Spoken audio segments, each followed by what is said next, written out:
ഇന്നേ ദിവസം നിങ്ങൾ ഏതെങ്കിലും തരത്തിലുള്ള ഒരു അസ്വസ്ഥതയിലൂടെയോ പ്രതിസന്ധിയിലൂടെയോ അല്ലെങ്കിൽ നെഗറ്റീവായ ചിന്തകളും പല ഭാരങ്ങളും നിമിത്തം നിങ്ങൾ അസ്വസ്ഥപ്പെടുന്നുണ്ടെങ്കിൽ നിങ്ങൾക്ക് ഡെലിവറൻസ് കിട്ടുന്ന ഒരു വചനമാണ് 1 പത്രോസ് 4-ാം അധ്യായം 12-13 തിരുവചനം.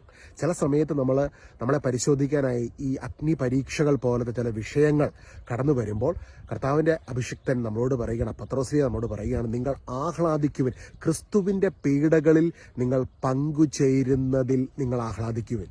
അപ്പോൾ ജീവിതത്തിൽ കടന്നു വരുന്ന ഈ പ്രതിസന്ധിയും പ്രശ്നങ്ങളും പ്രയാസങ്ങളും ഒക്കെ അത് എങ്ങനെ നമ്മൾ അതിനെ അഭിമുഖീകരിക്കണം എന്നാണ് അപ്പസ്തലൻ പഠിപ്പിക്കുന്നത്. അത് ക്രിസ്തുവിൻ്റെ പീഡാസഹനമാണെന്ന്, ക്രിസ്തുവിൻ്റെ പീഡകളിൽ പങ്കുചേരുകയാണെന്നുള്ള ബോധ്യത്തിൽ അതിനെ അഭിമുഖീകരിക്കണം. ഇത് നിങ്ങളുടെ പീഡനമല്ല, ക്രിസ്തുവിൻ്റെ പീഡകളിൽ നിങ്ങൾ പങ്കുചേരുകയാണ്. ഇതാണ് പുതിയ നിയമത്തിൻ്റെ കാഴ്ചപ്പാട്. അതിൽ ആഹ്ലാദിക്കണം. അപ്പം ഇന്ന് തന്ന സഹനത്തിനായി നന്ദി പറഞ്ഞ് നമ്മൾ ദൈവത്തെ സ്തുതിക്കുവാൻ തുടങ്ങുമ്പോൾ, ദൈവത്തെ മഹത്വപ്പെടുത്തുവാൻ നിങ്ങൾക്കറിയാവുന്ന പ്രാർത്ഥനകൾ ചൊല്ലി നന്ദി നിറഞ്ഞ ഹൃദയത്തോടെ പ്രാർത്ഥിക്കുമ്പോൾ ക്രിസ്തുവിൻ്റെ ഉത്ഥാനം ചെയ്ത ക്രിസ്തുവിൻ്റെ മഹത്വം നമ്മുടെ ജീവിതത്തിലേക്ക് കടന്നു വരും. ഡെലിവറൻസ് ഇപ്പോൾ ഇത് കേട്ടുകൊണ്ടിരിക്കുമ്പോൾ തന്നെ സംഭവിക്കുകയാണ്. എത്രയും വേഗം നമ്മളിൽ നിന്നുള്ള പിടുത്തം വിട്ടിട്ട് ഇന്ന് കടന്നു പോകുന്ന പ്രതിസന്ധി, ആ പ്രശ്നം, ആ സഹനം അത് യേശുക്രിസ്തുവിൻ്റെ പീഡകളിൽ പങ്കുചേരുകയാണെന്നുള്ള ബോധ്യത്തിൽ ദൈവമഹത്വത്തിനായി ആ സഹനത്തിനായി നന്ദി പറഞ്ഞ് സ്തുതിക്കാൻ തുടങ്ങുമ്പോൾ ആ സഹനത്തിന് നടുവിലേക്ക് ദൈവത്തിൻ്റെ കൃപയുടെ അഭിഷേകം കടന്നു വരികയാണ്. ഹല്ലേലൂയ. കാരണം നിങ്ങൾ ദൈവത്തിൻ്റെ യേശുവിൻ്റെ കുരിശിലെ പരിഹാര ബലിയിലൂടെ നീതീകരിക്കപ്പെട്ട വ്യക്തിയാണ്. ഈശോ രക്തം കൊടുത്ത് വിലയ്ക്ക് വാങ്ങിയ, ഈശോയിലൂടെ നീതീകരിക്കപ്പെട്ട, ഈശോയുടെ ശരീരമാകുന്ന സഭയുടെ അവയവമാണ്, ഭാഗമാണ്. യേശുക്രിസ്തുവിൽ വിശ്വസിക്കുന്ന വ്യക്തിയല്ലേ? ഈശോ നിങ്ങളെ വില കൊടുത്ത് വാങ്ങിയ വ്യക്തിയാണ്. ഈശോ നിങ്ങളെ സ്വന്തം രക്തം കൊടുത്ത് വിലയ്ക്ക് വാങ്ങി ഈശോ നീതീകരിച്ച വ്യക്തിയാണ്. അതുകൊണ്ട് റോമാലേഖനം 8-ാം അധ്യായത്തിൻ്റെ 16-ാം വാക്യത്തിൽ പറയുന്നത്, നാം മക്കളെങ്കിൽ ദൈവത്തിൻ്റെ അവകാശികളാണ്, ക്രിസ്തുവിൻ്റെ കൂട്ടവകാശികളും. ഒരിക്കൽ നാം അവനോടൊത്ത് മഹത്വപ്പെടേണ്ടതിന് ഇപ്പോൾ നാം അവനോടൊത്ത് പീഡ അനുഭവിക്കുന്നു. അപ്പം ഇന്ന് കടന്നു പോകുന്ന സഹനത്തിൽ നിങ്ങൾ തനിച്ചല്ല, യേശു നിങ്ങൾക്കുള്ളിലുണ്ട്, യേശു നിങ്ങളുടെ കൂടെയുണ്ട്. മഹത്വത്തെക്കുറിച്ചുള്ള പ്രത്യാശ ക്രിസ്തു നിങ്ങളുടെ ഉള്ളിലുണ്ട്. കൊളോസസ് 1:27. ഇന്ന് ഈശോ കൂടെയുണ്ട് കേട്ടോ. അപ്പോൾ അതുകൊണ്ട് ഇന്ന് കടന്നു പോകുന്ന കഷ്ടതകൾ നിസ്സാരമാണെന്ന് റോമാലേഖനം 8-ാം അധ്യായം 16-ാം വാക്യത്തിൽ നമ്മൾ കാണിക്കുകയാണ്. 16-17 വാക്യത്തിൽ, 16-ാം വാക്യമാണ് എൻ്റെ ഓർമ്മ ശരിയാണെങ്കിൽ, നമുക്ക് വെളിപ്പെടാനിരിക്കുന്ന മഹത്വത്തോട് തുലനം ചെയ്യുമ്പോൾ ഇന്നത്തെ കഷ്ടതകൾ നിസ്സാരമാണെന്ന് ഞാൻ കരുതുന്നു.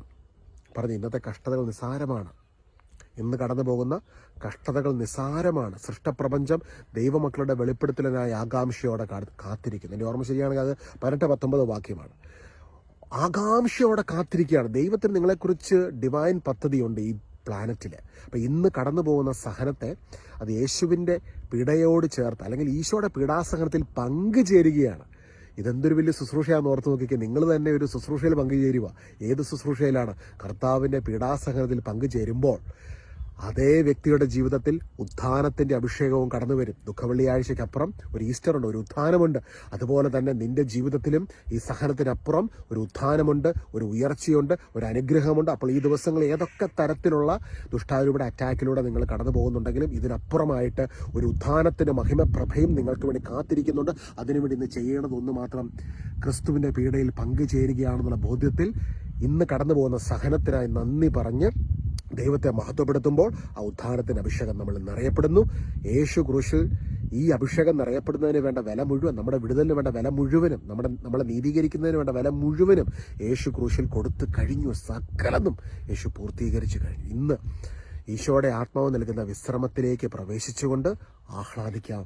വിജയം, യേശു ക്രൂശിൽ നേടിയെടുത്ത വിജയത്തിൻ്റെ അനുഗ്രഹങ്ങൾ തൻ്റെ ജീവിതത്തിലെ എല്ലാ മേഖലകളിലും നിറയപ്പെട്ടുകൊണ്ടിരിക്കുന്നു. അത് വെളിപ്പെടും, വെളിപ്പെട്ടുകൊണ്ടേയിരിക്കും. God bless you. പരസ്പരം നമുക്ക് പ്രാർത്ഥിക്കാം കേട്ടോ. God bless you.